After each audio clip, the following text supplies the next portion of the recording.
El doctor José Acosta es economista, pero tiene una experiencia importante en el tema internacional. Y queremos comenzar, precisamente nos referíamos al tema de Donald Trump y la revolución que está causando, la disrupción en todos los órdenes, especialmente en el económico, aunque anunciaba hace poco que sería benigno con las tarifas en algunos países, como es el caso de Japón y Corea, aliados de Asia, por el peligro de China. Sin embargo, en Europa es muy fuerte y están los europeos buscando su propio sistema económico, social y hasta militar. La economía, José Acosta, tú que has trabajado en este campo, ¿qué papel juega en la política internacional y en la vida diplomática? Efectivamente, buenas tardes, un saludo para usted, para su audiencia. Muchas gracias por tenerme aquí de nuevo. Efectivamente, ahora estamos viendo una cosa que es relativamente, o sea, no es nueva, pero se está haciendo muy evidente, que es utilizando la economía como una herramienta de política. Efectivamente, Donald Trump está utilizando los aranceles como una herramienta de, sí, de casi yo diría de coerción política, ¿no? En una situación en la que si estás conmigo, pues no te cobro aranceles y si no estás conmigo, pues te cobro. En el caso de Europa, él quiere, lo que él le exige a Europa, por ejemplo, de que incrementen el gasto militar, o sea, yo diría que tiene razón, porque Europa se había, digamos, apalancado en Estados Unidos y el gasto militar de americano era muy grande y, o sea, Estados Unidos se había convertido en no solo en el policía mundial, sino en el gran guardaespaldas de Europa. Donald Trump les está diciendo, no, si estamos en la OTAN, ustedes tienen que también participar y aportar. Entonces, por otro lado, Europa, cuando se habla de sanciones económicas, por ejemplo, se habla de sancionar a Rusia, pero Europa es muy dependiente del gas ruso, sobre todo Alemania, que es básicamente la locomotora de Europa, es el principal país. O sea, el crecimiento europeo, la punta de lanza del crecimiento europeo es el crecimiento alemán. Entonces los alemanes, por un tema de que habían tomado una decisión también que no era económica, sino política, habían estado saliendo poco a poco de la energía nuclear, entonces se habían hecho más dependientes cada vez del gas ruso, que es relativamente barato. Ahora, cuando le van a poner unas sanciones a Rusia, no podían dejar de comprarle de un día para otro gas a Rusia.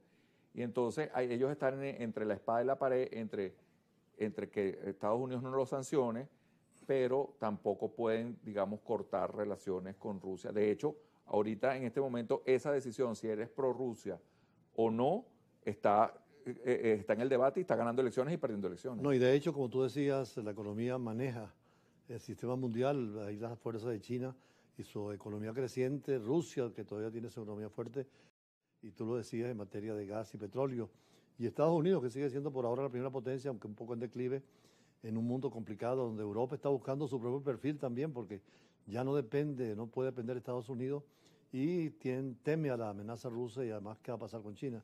Entonces el factor económico, incluso en nuestros países, tiene que darle mucha importancia, porque en razón de las materias primas, el caso del petróleo nuestro, es no solamente un arma política o diplomática, sino económica para el desarrollo y buscar los mejores mercados. Efectivamente. Ahora, el problema con Europa es que es un libre mercado entre ellos, pero es muy difícil entrar a ese mercado y es un mercado con muchísimas regulaciones y eso incluso no les da, o sea, los hace lentos, no son ágiles en la toma de decisiones, porque además las decisiones hay que tomarlas a nivel de los estados, a nivel del gobierno europeo. Y por unanimidad además. Exactamente. Entonces, en cambio Estados Unidos, mal que bien, es un solo país y por eso que las decisiones son más ágiles.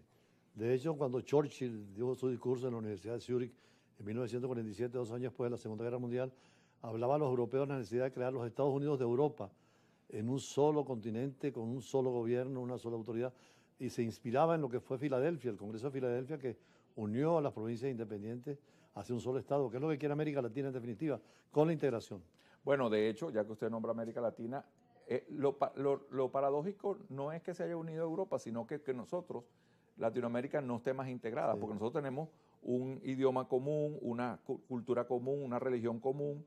En cambio, en Europa no, en Europa son 20 y pico países con 20 y pico idiomas y bueno, sin embargo lo han logrado porque han logrado unirse económicamente, que no cultural cultural y idiomáticamente. Han logrado vencer esas barreras. Aquí, en teoría, en el papel debería ser más sencillo una integración, porque como le digo, pues es más o menos la misma cultura, más o menos las mismas raíces, más o menos las mismas razas y el idioma es el mismo. Sin embargo, no sé por qué Latinoamérica, todos los intentos de integración han sido como muy tibios. Sobre este tema de Europa, el pasado domingo en el Universal, en nuestra página de opinión hablábamos de la fuerza de Europa y concluí el artículo con el discurso que pronunció Benigni, el de La vida es bella, Sí. en un teatro en Roma, hablando de las maravillas de los europeos y la creación de la Unión Europea, que recordaba a Bolívar y a Miranda, que querían también un solo Estado.